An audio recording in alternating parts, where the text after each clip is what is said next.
সুপ্রিয় দর্শক শ্রোতা, আপনারা অবগত আছেন ইসরায়েল ফিলিস্তিনি নির্বিচারে হামলা চালিয়ে যাচ্ছে।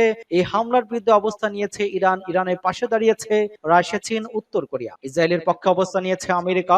ইসরায়েলি লক্ষ্যবস্তু এবং মার্কিন ডেস্ট্রয়ার কাঁপিয়ে দিয়েছে ইয়েমেন এবং নেতানিয়াহুর বাড়িতে ফ্লাশ বোমা নিক্ষেপ করা হয়েছে। সর্বশেষে যদি ইসরায়েল এবং ইরানের ভিতরে যুদ্ধ লেগে যায়, সেক্ষেত্রে কে জয়লাভ করতে পারবে? এ সম্পর্কে আপনার মতামত কমেন্টস বক্সে লিখে জানান।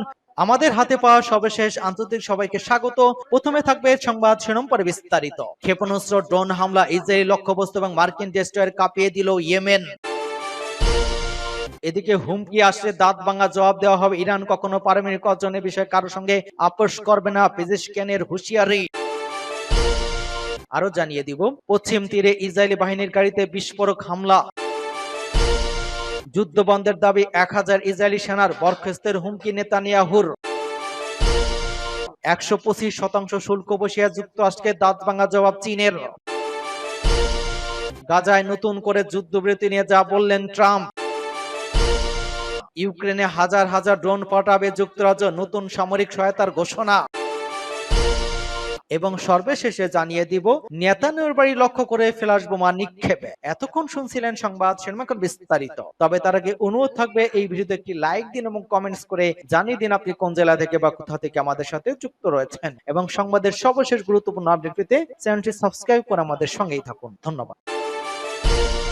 ক্ষেপণাস্ত্র, ড্রোন হামলা, ইসরায়েল লক্ষ্যবস্তু এবং মার্কিন ডেস্ট্রয়ার কাঁপিয়ে দিল ইয়েমেন। মার্কিন যুক্তরাষ্ট্রের অবিরাম বোমাবর্ষণ সত্ত্বেও ফিলিস্তিনের প্রতি অটল সমর্থনে তেল আবিবের কাছে ইসরায়েলের সামরিক লক্ষ্যবস্তু এবং দুটি মার্কিন ডেস্ট্রয়ার সফলভাবে ক্ষেপণাস্ত্র এবং ড্রোন হামলা চালানোর দাবি করেছে ইয়েমেনি বাহিনী। প্রজেক্টল এবং একটি ড্রোন ব্যবহার করে ওই অভিযান চালানো হয় বলে এক বিবৃতিতে জানিয়েছে ইয়েমেনের সেনাবাহিনী। এতে বলা হয়, ইয়েমেনি সশস্ত্র বাহিনীর ইউএমবি বাহিনী অধিকৃত এলাকা ইউফা ড্রোন ব্যবহার করে একটি সামরিক লক্ষ্যবস্তু লক্ষ্য করে অভিযান পরিচালনা করেছে। অভিযানের লক্ষ্য সফল হয়েছে।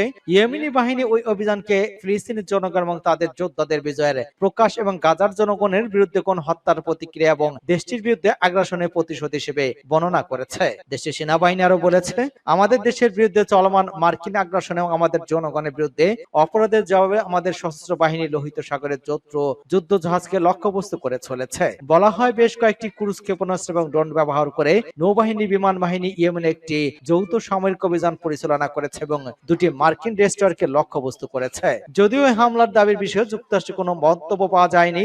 এদিকে যুক্তরাষ্ট্রের একদিনের কম সময়ের মধ্যে ইয়েমেনের বিভিন্ন প্রদেশে প্রায় 30টি বিমান হামলা চালিয়েছে, যা দেশটির বিরুদ্ধে মার্কিন আগ্রাসনকে আরো তীব্র করে তুলেছে। ওই হামলাকে সানার ফিলিস্তিনি পন্থী অভিযান বন্ধ করার জন্য একটি প্রচেষ্টা বলে অভিহিত করেছেন অনেক বিশেষজ্ঞ। হুমকি আসলে দাঁত ভাঙা জবাব দেওয়া হবে। ইরান কখনো পারমাণবিক অর্জনের বিষয়ে কারোর সঙ্গে আপোষ করবে না, পেজেশকিয়ানের হুঁশিয়ারি। ইসলামী প্রজাতন্ত্র ইরানের প্রেসিডেন্ট মাসুদ পেজেশকিয়ান বলেছেন যে তার দেশ পারমাণবিক অর্জন থেকে পিছু হটবে না বা কোনোভাবে আপোষ করবে না। একই সঙ্গে মার্কিন যুক্তরাষ্ট্রের সামরিক হুমকি প্রত্যাখ্যান করেন তিনি। জাতীয় পারমাণবিক প্রযুক্তি দিবসের স্মরণ সভা অনুষ্ঠান এবং ওই শিল্পে সর্বশেষ অর্জনের উন্মোচন অনুষ্ঠানে পেজেশকিয়ান এই সব মন্তব্য করেছেন। তিনি জোর দিয়ে বলেন যে মার্কিন যুক্তরাষ্ট্রের যত বেশি হুমকি দিবে, তত শক্তিশালী এর বিরুদ্ধে ইরান রুখে দাঁড়াবে। প্রেসিডেন্ট পেজেশকিয়ান বলেছেন, আমরা শান্তি এবং নিরাপত্তা চাই এবং আমাদের সংলাপের জন্য প্রস্তুত আছি, তবে তা হতে হবে মর্যাদা এবং পারস্পরিক সম্মানের উপর ভিত্তি করে। আমরা আমাদের অর্জন থেকে পিছু হটব না, আমরা তাদের সাথে আপোষ করব না এবং আমরা কখনোই কাউকে আমাদের চিন্তা ভাবনা থেকে বিরত রাখতে বা উদ্যমী সৃজনশীল হতে বাধা দিতে দেব না। পেজেশকিয়ান আরো বলেছেন যে তেহরান পারমাণবিক বোমা চায় না। পশ্চিমা বিশ্ব বলেছে ইরান পারমাণবিক বোমা তৈরি করতে চায়। ইসলামী বিপ্লবের নেতা আয়াতুল্লাহ সাইদ আলী খামেনির চেয়ে বেশি কর্তৃত্বশীল আর কে হতে পারে, যিনি আনুষ্ঠানিকভাবে প্রকাশ্যে ঘোষণা করেছেন যে আমরা পারমাণবিক বোমা তৈরি করতে চাইছি না। আপনি এটি 100 বার যাচাই করবেন এবং আপনি এটা 1000 বার যাচাই করতে পারেন, তবে এটি জেনে রাখুন, আমাদের সকল ক্ষেত্রে পারমাণবিক বিজ্ঞান এবং পারমাণবিক শক্তি প্রয়োজন। প্রেসিডেন্ট বলেন যে ইরান যুদ্ধ চায় না, তবে যে কোনো সম্ভাব্য আগ্রাসনের বিরুদ্ধে আমাদের প্রতিক্রিয়া হবে ভয়াবহ কঠোর। পশ্চিম তীরে ইসরায়েলি বাহিনীর গাড়িতে বিস্ফোরক হামলা। ফিলিস্তিনি পশ্চিম তীরে ইসরায়েলি বাহিনীর সামরিক বাহনে ইম্প্রোভাইজড এক্সপ্লোসিভ ডিভাইস দিয়ে হামলা করার দাবি করেছে স্থানীয় জেনিন ব্রিগেড। আল জাজিরার শুক্রবার প্রতিবেদনে বলা হয়েছে, জেনিন ব্রিগেড ইসরায়েলি সামরিক যানবাহনে অত্যন্ত বিস্ফোরক আইডি হামলার দাবি করেছে। আল জাজিরা আরবের সংবাদদাতা জানান, ইসরায়েলি দখলদারিত্বের বিরুদ্ধে লড়াইরত ফিলিস্তিনের একটি গোষ্ঠী জেনিন ব্রিগেড তার অধিকৃত পশ্চিম তীরে ইসরায়েলি আগ্রাসনের বিরুদ্ধে সংগ্রাম করেছে। ওই দলটি এক বিবৃতিতে ইম্প্রোভাইজড এক্সক্লুসিভ এক্সপ্লোসিভ ডিভাইস হামলার দায় স্বীকার করেছে। বিবৃতি তারা বলেছে একটি অত্যন্ত বিস্ফোরক ডিভাইস আগে থেকেই প্রস্তুত করা হয়েছিল যে নীরের সিলাত আল হারেতিয়া শহরের প্রবেশপথে ইসরায়েলি যানবাহন পৌঁছালে তাতে বিস্ফোরণের ঘটনা ঘটানো হয়। জেনিন ব্রিগেড এই হামলার দায় স্বীকার করেছে। প্রাথমিকভাবে কোনো হতাহতের কোনো খবর পাওয়া যায়নি। ফিলিস্তিন ইসলামী জিহাদের সশস্ত্র কাল কুদস ব্রিগেডের নাবলুস ব্যাটালিয়নের নাবলুসের পুরাতন শহরের বেশ কয়েকটি এলাকা ইসরায়েলি বাহিনীর সাথে যুদ্ধের খবর নিয়েছে। যুদ্ধ বন্ধের দাবি 1000 ইসরায়েলি সেনার বরখাস্তের হুমকি নেতানিয়াহুর। ফিলিস্তিনে গাজা উপত্যকার যুদ্ধ বন্ধের দাবি জানিয়ে লেখা এক চিঠিতে ইসরায়েলের সেনাবাহিনীর প্রায় 1000 কর্মকর্তা সই করেছেন। ওই ঘটনা জেরে তাদেরকে বরখাস্তের হুমকি দিয়েছে বাহিনীর কমান্ডাররা। দেশটির প্রধানমন্ত্রী বেনিয়ামিন নেতানিয়াহুর চিঠিতে সই করা সেনাদের বরখাস্তের সিদ্ধান্তকে সমর্থন জানিয়েছেন। বৃহস্পতিবার ইসরায়েলি প্রধানমন্ত্রী কার্যালয় সামাজিক যোগাযোগ মাধ্যম এক্স পোস্টকে করা বিবৃতিতে জানায়, প্রতিরক্ষা মন্ত্রী এবং ইসরায়েলি সামরিক বাহিনীর প্রধানের কাছে লেখা চিঠিতে স্বাক্ষরকারীদের বরখাস্ত করার সিদ্ধান্তকে প্রধানমন্ত্রী সমর্থন করেছেন। ইসরায়েলি দৈনিক হার্জের বরাত দিয়ে আনাদোলু জানায়, বিমান বাহিনী প্রায় 970 কর্মী একটি চিঠিতে সই করে চলমান যুদ্ধের বিরোধিতা করেছেন। চিঠিতে তারা উল্লেখ করেছেন গাজা বোমাবর্ষণ ছিটমহলের আটক ইসরায়েলি বন্দীদের জীবন ঝুঁকির মধ্যে ফেলেছে। চিঠিতে সই করা সেনারা বলেছেন, অতীতে প্রমাণিত হয়েছে কেবলমাত্র একটি যুদ্ধবিরতি চুক্তি জিম্মিদের নিরাপদ দেশে ফিরিয়ে আনতে পারে। অন্যদিকে সামরিক চাপ মূলত জিম্মিদের হত্যা এবং আমাদের সৈন্যদের বিপদের দিকে পরিচালিত করে। বর্তমানে গাজা যুদ্ধ রাজনীতিক এবং ব্যক্তিগত স্বার্থের জন্য পরিচালিত হচ্ছে বলেও চিঠিতে উল্লেখ করা হয়। তবে ইসরায়েলের প্রধানমন্ত্রী কার্যালয়ের বিবৃতিতে চিঠিতে সই করা সেনাদের সতর্ক করে বলা হয়, যুদ্ধকালীন সময় সামরিক বাহিনীকে দুর্বল করে এবং আমাদের শত্রুদের শক্তিশালী করে এমন অভিব্যক্তি ক্ষমার অযোগ্য। 125% শুল্ক বসিয়ে যুক্তরাষ্ট্রকে দাঁত ভাঙা জবাব চীনের। বিশ্বের দুই বৃহত্তম অর্থনীতির দেশ যুক্তরাষ্ট্র এবং চীনের মধ্যে উত্তেজনা এখন প্রায় পূর্ণাঙ্গ বাণিজ্য যুদ্ধের রূপ নিয়েছে। বৃহস্পতিবার থেকে যুক্তরাষ্ট্র আমদানি করা প্রায় সব চীনা পণ্যের উপর 145% শুল্ক কার্যকর করেছে ট্রাম্প প্রশাসন। এবার এরও জবাব দিল চীন। নতুন করে মার্কিন পণ্যের শুল্ক বাড়িয়ে 125% করেছে চীন। সর্বশেষ চীনের উপর 145% শুল্ক আরোপ করে যুক্তরাষ্ট্র, যার জবাবে শুক্রবার চীনের অর্থমন্ত্রী নতুন করে যুক্তরাষ্ট্রের আমদানি পণ্যের উপর 125% শুল্ক আরোপের ঘোষণা দিয়েছেন। আগামীকাল শনিবার থেকে এই শুল্ক কার্যকর হওয়ার কথা রয়েছে। এর আগে গত বুধবার মার্কিন পণ্যের উপর 84% শুল্ক আরোপ করেছিল চীন। বেজিং জানিয়েছে তারা যুক্তরাষ্ট্রের আরোপিত এবং আর কোনো শুল্কের জবাব দেবে না। ডোনাল্ড ট্রাম্প প্রশাসন আগ্রাসী শুল্ক নীতি ঘোষণা করার পর থেকে চীনের সঙ্গে যুক্তরাষ্ট্রের বাণিজ্য যুদ্ধ চলছে। উভয় পক্ষের পাল্টাপাল্টি শুল্ক আরোপের ফলে পরিস্থিতি ক্রমাগত উত্তপ্ত হয়ে উঠেছে। এর মধ্যে নতুন করে মার্কিন পণ্য শুল্ক আরোপের ঘোষণা দিল চীন। এখন দেখার অপেক্ষা কিভাবে এর প্রতিক্রিয়া দেখায় ডোনাল্ড ট্রাম্প প্রশাসন। বেজিং বলেছে যুক্তরাষ্ট্রে আরোপিত অস্বাভাবিক উচ্চ শুল্ক আন্তর্জাতিক এবং অর্থনৈতিক বাণিজ্য নীতি, মৌলিক অর্থনৈতিক আইন এবং সাধারণ বিচার বিবেচনা গুরুত্ব লঙ্ঘন করেছে। এটি সম্পূর্ণরূপে একতরফা এবং গুন্ডামি এবং জবরদস্তি।